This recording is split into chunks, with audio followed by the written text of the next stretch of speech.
Hello guys, कैसे हैं सभी लोग। तो बच्चों, आज आप लोगों का वेलकम है एक न्यू सेशन में, इंटीग्रेशन के सेकंड पार्ट में। तो आज हम लोग करेंगे इंटीग्रेशन का सेकंड पार्ट। तो आई होप कि आप लोगों को इंटीग्रेशन का फर्स्ट पार्ट आपने देखा भी होगा, आपने समझा भी होगा, और आप सभी लोगों ने बढ़िया सी प्रैक्टिस भी की होगी। क्या सभी ने प्रैक्टिस की है भाई? Very good. तो भाई हम लोगों ने इंटीग्रेशन के फर्स्ट पार्ट में देखा कि कैसे हम लोग इंटीग्रेट करते हैं। इंटीग्रेशन का मतलब क्या होता है यह जानना बहुत जरूरी है। आप अगर मैथ्स का पेपर दोगे ना, उसमें लिखा होता है भाई कि इसको मुझको डिफरेंशिएट करना है, इसको मुझे इंटीग्रेट करना है, उसमें मेंशन होता है। लेकिन आप जब फिजिक्स में डिफरेंशिएशन और इंटीग्रेशन का यूज करते हो, उसमें कभी मेंशन नहीं होता कि हमको डिफरेंशिएट करना है या हम लोगों को इंटीग्रेट करना है।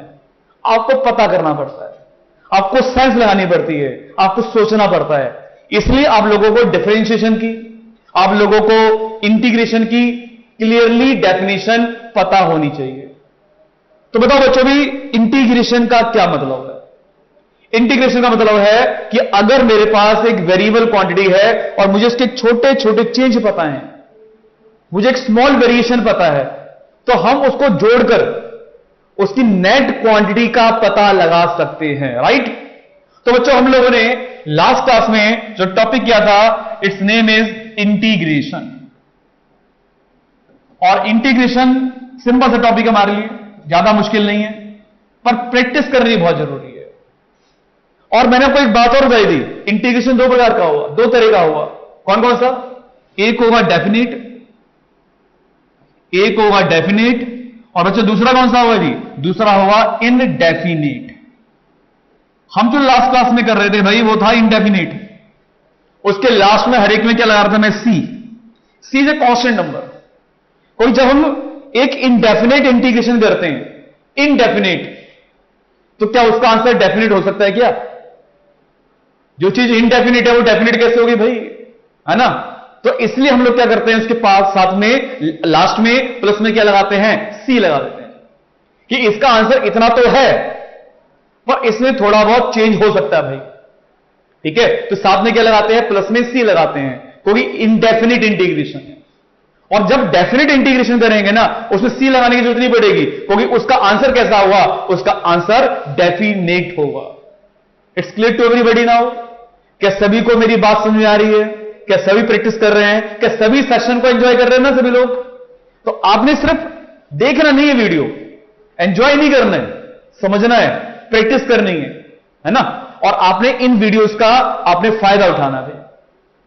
और ये आपके जो वीडियो है आपके बोर्ड के एग्जाम के लिए, आपकी नीट की प्रिपरेशन के लिए, आपकी जेईई की प्रिपरेशन के लिए, सबके लिए बड़े ही बेनिफिशियल है। तो चलो बच्चों, आज हम लोग करते हैं इंटीग्रेशन का सेकंड पार्ट। इसमें हम लोग सीखेंगे भाई कि हम इंटीग्रेशन कैसे करते हो, सीख लिया। अब थोड़ा सा हम आगे बढ़ते हैं, पर पहले एक दो क्वेश्चन थोड़े से पिछले लेते हैं, जैसे हमने क्वेश्चन लास्ट क्लास में किए थे। मान लो मुझे इंटीग्रेशन करना है, आप लोगों ने करके दिखाना भी। मान लो मुझको इंटीग्रेशन करना है 1 माइनस में 2x² प्लस में 6x। मुझे भाई इसका इंटीग्रेशन करना है, तो क्या हम इसका इंटीग्रेशन कर सकते हैं भाई? तो यस, कर सकते हैं, है ना। क्या करना पड़ेगा भाई? इसको इंटीग्रेट करने के लिए मुझे क्या करना पड़ेगा? इसको 3 पार्ट में तोड़ना पड़ेगा। तो चलो सबसे पहले क्या करते हैं भाई, इसको 3 पार्ट में तोड़ देते हैं। इंटीग्रेशन करने के लिए तोड़ रहा आना चाहिए, तोड़ते चलो। तो हमने क्या कर दिया, इसको भी 3 पार्ट में तोड़ दिया। 1 is the 1 dx, the other is the -2 बाहर ले लिया, x² dx, फिर 6 को मैंने बाहर ले लिया, x dx, और मुझे इसको करना भी इंटीग्रेट। अच्छा, मैंने आपको लास्ट क्लास में नहीं बताया था जी कि अगर dx के आगे कोई फंक्शन नहीं हुआ तो वहां पर क्या मान लेंगे? x⁻0। क्या सभी को याद है? जिन लोगों ने बिल्कुल ध्यान से सेशन देखा हुआ उनको पता हुआ कि अगर dx के आगे कोई फंक्शन नहीं है, कोई वेरिएबल फंक्शन नहीं है, तो वहां पर x⁻0 लेंगे। और जिन लोगों ने लास्ट सेशन मिस कर लिया जी, उन लोगों ने वो सेशन दोबारा से जरूर देखना है, आपको सारी बातें मिल जाएंगी। और उससे पहले के सेशंस में आपको पूरा का पूरा डिफरेंशिएशन मिल जाएगा। तो पहले हमने शुरुआत की थी डिफरेंशिएशन से, अब हम कर रहे हैं इंटीग्रेशन। इसके बाद आपको मैं थोड़ा सा बताऊंगा maxima, minima and then we start the vectors. ये बिल्कुल बेसिक्स है, बिल्कुल बेसिक्स, ये सभी लोगों को आना चाहिए जी। चलिए करते हैं इंटीग्रेट भाई। तो जहां पर x लिखा है, जहां पर 1 लिखा है, ये हमारे लिए क्या है, x रेज़ टू पावर 0 है। और इसको अगर हम इंटीग्रेट करेंगे तो हमें मिलेगा x। इस पे आगे बढ़ते हैं। 2 हमारा एज इट इज रहेगा। एक्स स्क्वायर का इंटीग्रेशन करेंगे, कैसे करेंगे, जितनी इसकी पावर होगी इसमें एक जोड़ देंगे तो पावर क्या बन जाएगी 3। जितनी पावर ऊपर आएगी उससे क्या कर देंगे भाई, डिवाइड कर देंगे। प्लस में क्या लिखेंगे 6, इसकी पावर है 1, पावर में एक जोड़ देंगे तो क्या बन जाएगा एक्स स्क्वायर बाई 2 और एंड में क्या लगा देंगे c। That's all. और अगर थोड़ा और सॉल्व करना सॉल्व कर सकते हो जी, जैसे 2 3 या 6, वरना हमारा इंटीग्रेशन पूरा हो गया। इंटीग्रेट कैसे करते हैं ये पता होना चाहिए। कैलकुलेशन तो क्वेश्चन पे डिपेंड करेगी, कर देंगे हम लोग, पर इंटीग्रेशन वाला पार्ट हमारा बिल्कुल ठीक होना चाहिए जी। Is that clear to everybody? तो चलो एक और इंटीग्रेशन करते हैं, आप लोगों ने करना है, और फिर आपको मैं बताऊंगा आज कुछ नए फॉर्मूले जो हमारे लिए इंपॉर्टेंट होंगे। ठीक है, मान लो मुझको इंटीग्रेट करना है, integration of 6 by x square minus 4x cube. चलो इसको इंटीग्रेट करते हैं, राइट। तो मुझे इसको इंटीग्रेट करना भी है ना, तो सबसे पहले क्या करना पड़ेगा, इसको इंटीग्रेट करने के लिए इसको 2 पार्ट में तोड़ना पड़ेगा। तो चलो तोड़ते हैं पहले तो जी। तो अगर मुझे इसको 2 पार्ट में तोड़ना है तो कैसे लिखेंगे, इंटीग्रेशन ऑफ 6 को बाहर निकाल दो। फंक्शन हमेशा ऊपर होना चाहिए, राइट। तो फंक्शन को ऊपर लेके जाएंगे तो क्या लिखेंगे, X raise to power -2 dx। फिर माइनस बाहर मैंने बाहर निकाल दिया, एक्स क्यूब dx। अब अपने इंटीग्रेशन करने का basic rule, and what is the basic rule is, जितनी पावर होगी उस पावर में मुझे एक जोड़ना पड़ेगा, फिर जितनी पावर आएगी उससे डिवाइड करना पड़ेगा, फिर माइनस में 4 एज इट इज, इसको इंटीग्रेट करेंगे तो x की पावर 4 बाय 4 और एंड में क्या लगा देंगे c। 4 से 4 यहां पर कैंसिल कर सकते हो आप। और मैंने आपको पहले बताया था कि अगर हमें 1 बाय एक्स स्क्वायर का इंटीग्रेशन करना है तो आप इसको याद कर लो, क्योंकि ये बहुत बार आता है 11th में, 12th में, नीट में, जेई में, ये बार बार आएगा। और जो चीज बार बार आएगी उसको याद कर लो। और इसका तो हमने इंटीग्रेशन पहले भी कर रखा है और अभी भी कर दिया, क्योंकि इसका इंटीग्रेशन हमेशा आएगा -1 बाय एक्स। तो आप इसको सॉल्व करोगे ना तो ये बन जाएगा -1 बाय एक्स। तो हमें क्या मिल जाएगा, ये -6 बाय एक्स। और माइनस में क्या हमारे पास x raise to power 4 plus में c एंड दैट्स ऑल। ये बन गया जी अपना इंटीग्रेशन। तो ये सारा अपना बेसिक इंटीग्रेशन हो गया। अब कुछ इंपॉर्टेंट फॉर्मूले इंटीग्रेशन के जो हमें याद होने चाहिए। बहुत सारे फॉर्मूले याद नहीं करने हैं अपने वही फॉर्मूले याद करने हैं जो आपके एग्जाम तक काम आ जाए। और वो जो हमारे कुछ फॉर्मूले हैं आपको बता रहा हूं मैं, देखो जैसे मुझको याद होना चाहिए इंटीग्रेशन ऑफ 1 बाय एक्स। अगर मुझे 1 बाय एक्स का इंटीग्रेशन करना है और इसकी नीचे पावर 1 है, कितनी पावर है भाई, नीचे पावर 1 है, तो अगर नीचे पावर होगी एक्स की पावर 2 होगी, 3 होगी, फंक्शन को ऊपर लेके चले जाएंगे जी। फंक्शन ऊपर लेके जाएंगे, इंटीग्रेट कर देंगे, आंसर मिल जाएगा। लेकिन अगर एक्स के नीचे सिंगल पावर होगी तो आप अगर उसको ऊपर लेके जाओगे और फिर पावर को जोड़ोगे, इंटीग्रेट नहीं कर पाओगे आप। तो इसका डायरेक्टली इंटीग्रेशन है, सीधा फार्मूला है जो अपने याद रखना है। इसका इंटीग्रेशन होगा ln of x। ln means natural log. अगर आपको इंटीग्रेशन करना है प्लस सी और लगा देना चाहिए, होगी इंडेफिनिट कर रहे हैं। अगर मुझको इंटीग्रेशन करना है मान लो sin x dx, तो भाई इसका इंटीग्रेशन का फार्मूला आप लोगों को याद होना चाहिए। इसके इंटीग्रेशन का फार्मूला है -cos x प्लस में c। भाई अगर मुझको इंटीग्रेशन करना है cos x dx का, तो इसके इंटीग्रेशन का फार्मूला है sin x प्लस में c, राइट। अगर मुझको इंटीग्रेशन करना है e की पावर x dx का, अच्छा आप लोगों को याद है भाई इसका डिफरेंशिएशन क्या था, e की पावर x का डिफरेंशिएशन क्या था भाई, तो e की पावर x का डिफरेंशिएशन e की पावर x ही था। और कमाल की बात है कि e की पावर x का इंटीग्रेशन भी क्या हुआ, e की पावर x ही हुआ। तो इसका इंटीग्रेशन भी कितना आएगा भाई, e की पावर x प्लस में c। तो ये सारे के सारे फार्मूले आप लोगों को एज इट इज याद होनी चाहिए, जैसे मुझे याद है भाई। क्या सभी को सारे फार्मूले क्लियर है? तो अब हम थोड़ा सा करते हैं डेफिनेट इंटीग्रेशन। इतना अगर आपको इंटीग्रेशन आ गया तो आपको 11th की फिजिक्स में, 12th की फिजिक्स में, नीट के क्वेश्चंस में, जे के क्वेश्चंस में इंटीग्रेशन में तकलीफ नहीं आएगी, हो जाएगा। बाकी जो बच्चे मैथ्स में इंटीग्रेशन करते हैं वो अलग लेवल का होता है, और फिजिक्स में आपको साइंस पता होनी चाहिए कि इंटीग्रेशन कब करना है, और बेसिकली बेसिक मेथड क्या है इंटीग्रेशन करने का। अगर इतना आता है तो आपका इंटीग्रेशन का क्वेश्चन गलत नहीं होगा भाई। तो चलो आगे बढ़ते हैं और सीखते हैं कि डेफिनेट इंटीग्रेशन कैसे करते हैं। तो अब हमें सीखना है, डिस्कस करना है डेफिनेट इंटीग्रेशन। तो अब हम सीखेंगे, डिस्कस करेंगे डेफिनेट इंटीग्रेशन, राइट। देखो जी, अगर मुझको डेफिनेट इंटीग्रेशन करना है, दैट मीन्स इसका रिजल्ट डेफिनेट आएगा। इसमें आपको सी लगाने की बिल्कुल जरूरत नहीं है, क्योंकि आपको इसमें लिमिट गिवन होगी। मुझे कहां से लेके कहां तक का इंटीग्रेशन करना है। जो लिमिट्स गिवन होगी, जो नीचे वाली लिमिट होगी उसको बोलेंगे लोअर लिमिट, जो ऊपर गिवन होगी उसको बोलेंगे अपर लिमिट, लाइक दैट। मान लो मुझको इंटीग्रेशन करना है एक्स स्क्वायर का, और मुझे लिमिट गिवन है 1 से लेके 2। ये जो यहां पर लिमिट लगी हुई है इसको बोलते हैं लोअर लिमिट। क्या बोलते हैं बच्चों उसको? This is called the lower limit. ठीक है भाई, टी घूम गया, इसे क्या बोलते हैं भाई? इसे बोलेंगे अपर लिमिट, राइट। तो 1 is called the lower limit and the other is called the upper limit. तो जो नीचे लिखा हुआ वो लोअर है, जो ऊपर लिखा हुआ वो अपर है। अब कैसे इंटीग्रेट करेंगे? इंटीग्रेशन करने का बेसिक रूल सेम है। कैसे? जितनी इसकी पावर होगी उसमें 1 जोड़ देंगे। कितनी पावर इसकी भाई? 2, तो 2 में आप 1 जोड़ दो, जोड़ दिया। जितनी पावर बन गई है उससे डिवाइड कर दो, वो भी कर दिया। अब इसमें आप ऐसे करके एक ब्रैकेट लगाओ भाई, लगा दी ब्रैकेट। अब जो आपको लिमिट्स गिवन थी वो लिमिट्स लिखो, जो लोअर है उसको नीचे लिखो, जो अपर है उसे ऊपर लिखो। अब मुझे क्या करना है, जो मेरा वेरिएबल फंक्शन है मुझे इसका डेफिनेट आंसर निकालना है। तो जो हमारा एक्स वेरिएबल फंक्शन है उसमें मुझे क्या लिखनी है? लिमिट लिखनी है, लिमिट। ठीक है, पहले लिखनी पड़ेगी अपर, फिर माइनस का साइन, फिर लोअर, अपर माइनस लोअर। कैसे? Upper minus lower, upper minus lower. चलो करते हैं। इसमें से 1/3 तो बाहर ले लो क्योंकि ये तो नंबर कांस्टेंट है।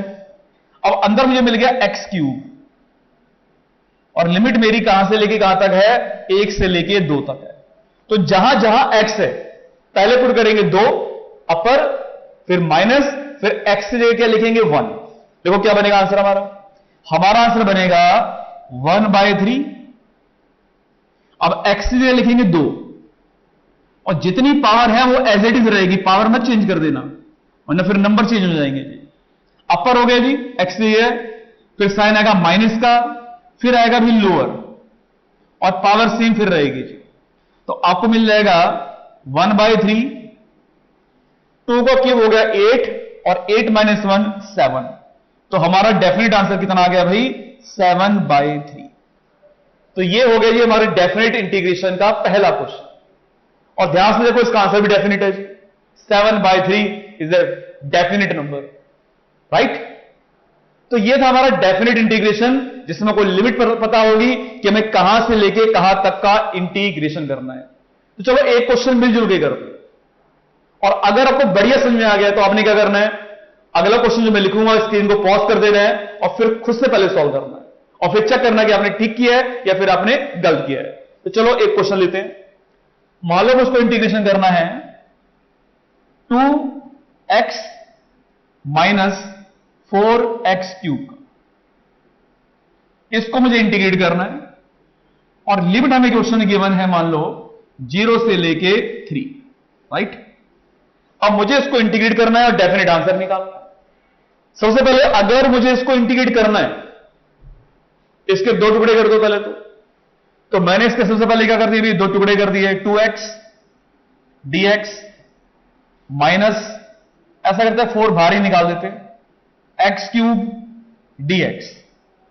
लिमिट को नहीं भूलना, लिमिट लिखनी है, इधर भी लिखनी है और इधर भी लिखनी है। तो यहां पर लिमिट है 0 से लेकर 3 और ये भी लिमिट कितनी है 0 से लेकर 3, राइट। अब करेंगे इंटीग्रेशन। कैसे करेंगे? इसमें से 2 को बाहर निकाल दो पहले। तो अंदर क्या रहेगा भी x की पावर है 1। अब अगर x की पावर 1 है तो इंटीग्रेशन का सेम तरीका, पावर में एक जोड़ो, क्या मिल जाएगा भाई x स्क्वायर बाय 2। लिमिट हमारी 0 से लेकर 3, माइनस सेम रहेगा, 4 ऑलरेडी बाहर है, एक्स क्यूब का इंटीग्रेशन करना है तो क्या बन जाएगा भाई लोगों बताओ? ये बन जाएगा x raise to power 4, very good, by 4। बिल्कुल सही कर रहे हो आप लोग। और लिमिट है 0 से लेकर 3। Is that clear? सभी का बिल्कुल ठीक चल रहा है जो साथ में कर रहे हैं? आपको 2 से 2 को कैंसिल भी कर सकते हो आप ऐसे करके। मल्टीप्लाई भी तो है, ऊपर नीचे है, और ये मल्टीप्लाई में है, 4 से 4 को भी कैंसिल कर दो। Now put the limit. यहां पर लिखेंगे 3 का स्क्वायर, अपर का स्क्वायर माइनस लोअर का स्क्वायर, है ना। तो पहला क्या बन जाएगा अपना 3 का स्क्वायर, फिर माइनस में क्या लिखेंगे 0 का स्क्वायर, फिर साइन माइनस तो माइनस लगा दो। अब क्या लिखेंगे भाई 3 रेज टू पावर 4 और माइनस में 0 रेज टू पावर 4। 3 का स्क्वायर 9, 0 का स्क्वायर 0, 3 का स्क्वायर 3 की पावर 4 तो 9 इंटू 9 बन जाएगा। और 9 इंटू 9 कितना होता है भाई 81, वेरी गुड। और वो तो 0 है ही। और अगर 81 में से 9 को माइनस कर देंगे तो हमारा रिजल्ट क्या बन जाएगा भाई माइनस में 72। Is that clear? तो जिन बच्चों ने बिल्कुल ठीक किया है, साथ साथ भी किया है, सभी को वेरी गुड। तो इंटीग्रेशन बिल्कुल मुश्किल नहीं है, बिल्कुल मुश्किल नहीं है, बिल्कुल आसान है। तो आपने मैथमेटिकल टूल्स में बिल्कुल टेंशन नहीं लेनी है, प्रॉपरली सीखना है, प्रैक्टिस करनी है, रिजल्ट आपको 100% मिलेगा। तो चलो इसी बात पे एक क्वेश्चन करते हैं जिसमें ट्रिग्नोमेट्रिक फंक्शन लेते हैं, राइट। मान लो मुझे इंटीग्रेशन करना है sine theta plus cos theta,